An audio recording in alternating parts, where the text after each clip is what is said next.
I know exactly why I am lower class. It's not that's the way it is. It's the way it is because of the structure that America has brought us into, capitalism.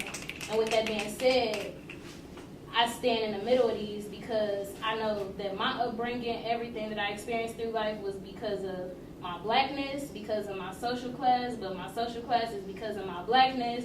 It's like it goes hand in hand with each other, and it all to me represents all that I've been through, all that I stand for, and honestly, both of those things being lower class, I wasn't expected to get here, and I know that those are the two things that I believe in now, know that I'm empowering myself in because I'm the one that made it in a way that most people who are graduating still gonna believe that other people who came from where I came from can't make it. So that's why I stand.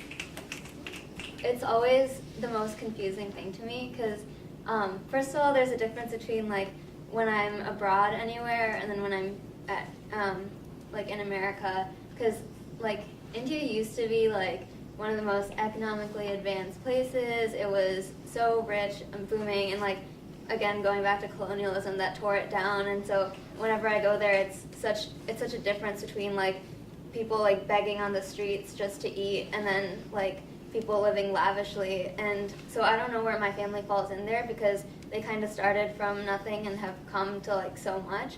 And then in America with the immigrant mentality, my parents have always had like they don't want me to think of struggles. Like they don't want me to have to think about things that they have to think about. And so I have no idea like what my family makes. I just know that like my parents, they're like, if you need something, like we'll make sure you have it. And so it's like, and it's weird for me to like hear all these stories of people talking about how they've had to work so hard for everything, and I feel like my parents like did the grunt work for me, and so like I almost have everything handed to me, and if I like want to work hard, it's almost for myself and what I want to pass on and like what legacy I want to leave. And it's so confusing for me because I just don't understand like what that means in like for social class. Also, like what does it mean to be an immigrant, and what does it mean to have money as an immigrant when there's people who are immigrants who are still struggling. And so it's something I want to explore a lot and learn about, but I don't know how to. I kind of shared sort of the flip side of that experience as far as people sort of making assumptions that I'm of a lower SES than I am. And I found that to sort of be the case, especially in communities of color. I sort of shared an experience where a friend of mine saw where I lived, and he was very upset and felt betrayed.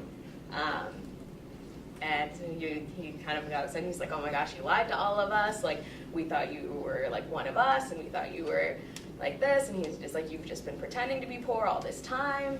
And then sort of in combination with being half black and half white, then that sort of adds fuel to the "you're not black enough anymore" argument. And so, yeah, sort of the issue of people making assumptions about your social class, and then sort of the ramifications of when those assumptions are checked. I think that for me, my social class and how I identify like as a Latina is to me very much intertwined.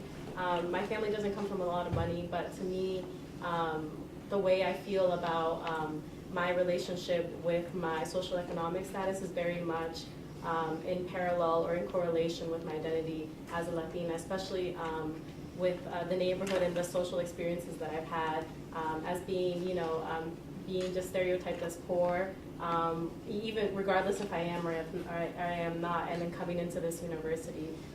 Many times in the room, and even in this one, there's only like 2 Latinas, in the room, and that's something that you see constantly. Either I'm the only one or there's only someone else.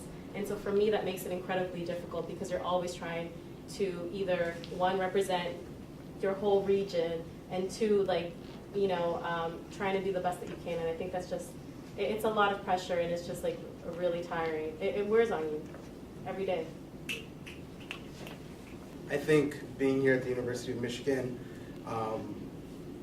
walking into a lecture hall as a freshman and seeing the sea of MacBooks around me, and just having that feeling of, wow, these people already, like, that's something.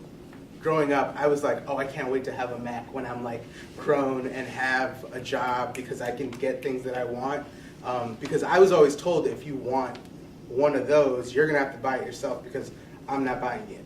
And so coming here and seeing that everybody had one, it was like really taking in the fact that everyone was at a different level than I was. And so that really made me zoom out and examine my experience as a whole and just think about, why is that different and what are the reasons that my family, has had such a different experience than your family. And so that to me really does boil down to social class, which is rooted in so many other things. But I think here at the University of Michigan, that one really sticks out to me because I consistently have to explain situations to people who may have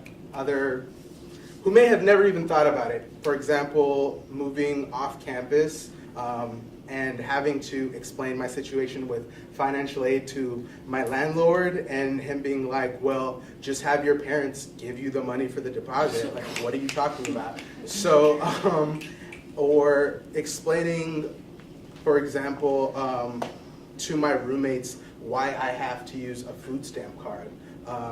And just having that conversation with people was always so hard here, and it was never hard at home. So I've always examined that